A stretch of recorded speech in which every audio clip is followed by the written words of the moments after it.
If you're seeing Whop Error 3399, don't worry. In most cases this is a temporary session or caching issue, and it can usually be fixed in just a few minutes.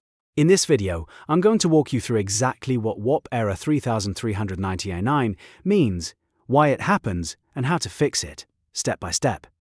This can show up during account verification, checkout, or when you're trying to link your Discord account to Whop, and it often has nothing to do with your account being broken. So if this tutorial helps, make sure to hit the like button and subscribe for more quick software fixes and step-by-step guides. Let's jump in. First, the simplest fix is to clear your browser data. Open your browser settings and clear the cache and cookies for Whop. Cached data can sometimes conflict with the current session and trigger error 3399, especially if the page was loaded incorrectly or an old login token is still stored in your browser.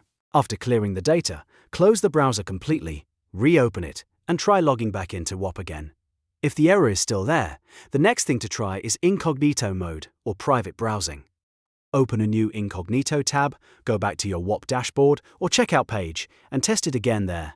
Incognito mode gives you a fresh session with no saved cookies, no old cache, and no extensions interfering, which makes it a great way to confirm whether the issue is browser-related. If Whop works in Incognito, then the problem is almost certainly stored browser data in your normal session.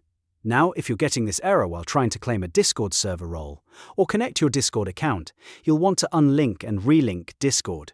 Go to your Whop Connected Accounts page, disconnect your current Discord profile, and then connect it again from scratch. This helps reset the connection between Whop and Discord and can fix failed authentication or broken linking problems.